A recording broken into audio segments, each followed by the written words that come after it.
Hi, welcome to my EDUC3625 Numeracy and ICT Statistical investigation. This video will demonstrate the process of my investigation and how I found an answer to my question. My question is, do boys and girls in Year 7 have bigger feet than boys and girls in Year 5? And do boys have bigger feet than girls? I expect to find that students in Year 7 will have significantly bigger feet than students in Year 5, and the results will be consistent for both boys and girls. I also expect to find that boys will have bigger feet than girls in both year levels. I asked for a random sample of 100 students of both boys and girls in year levels 5 and 7 from the 2014 census and school data. It is important to note that only the right foot of each student was measured, and it was measured to the nearest centimetre. The next step was to sort and clean the data using Excel. I sorted the data by using the sort function in Excel, and I cleaned the data by eliminating any obvious errors, called outliers, which made the data easier to interpret and create graphs. The next step was to create stem and leaf plots. Stem and leaf plots are excellent ways to display continuous data while retaining the original values of this data. They also allow the viewer to quickly discover the mode and range of the data. My stem and leaf plot shows that the most frequently occurring foot length or mode of Year 5 female students is 24 cm, for Year 7 female students is 23 cm, and for both Year 5 and Year 7 males, the mode is 25 cm.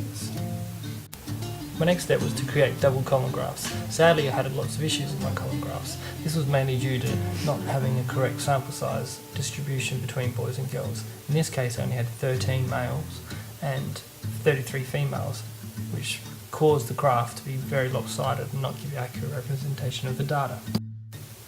Luckily for me, I had more luck with my next double column graph.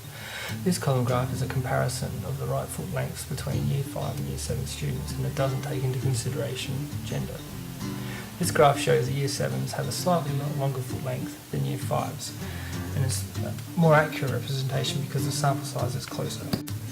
Dot plots are usually an excellent way to have a first look at data. Dot plots can quickly be created by hand or by utilising ICT. Continuous data is sorted into occurrence values and are generally used to display the mode and range of the dataset. However, dot plots provide very little other information, and typically data is required to be represented in additional ways. This dot plot shows that the mode of the entire sample size is between 23 and 24 cm, and the range is between 16 and 29 cm, so 13 overall. Sector graphs are excellent ways to display how datasets are broken down into particular categories or values in this case. They are suited for use of a limited number of categories to display and are usually in the form of percentages. Sadly, in this case, there are too many different values represented in the sector graph, and it is confusing to understand and read the results, therefore not suited for my investigation. After interpreting the data in my previous graphs and plots, I used Excel formulas to determine the mean, median, mode and range of my dataset. What was my original question, you might ask? The question was, do boys and girls in Year 7 have bigger feet than boys and girls in Year 5? And do boys have bigger feet than girls? Well, the answer is yes and no. Results from my investigation show that between the school years 5 and 7, boys and girls' right foot lengths increase on average by only 1 cm, and that boys and girls on average have the same right foot length during these stages of development. However, the data shows that boys and girls in Year 5 have the same foot length on average, and boys and girls in Year 7 also have the same foot length in average. This investigation, even with a relatively small sample size, the results could be applied to boys and girls in Years 5 and 7 across Australia who are of a similar demographic to the sample group.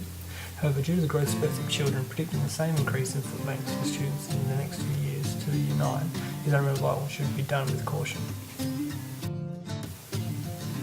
It is also good to remember that caution should be used if assuming that students' left feet are the same length as their right feet.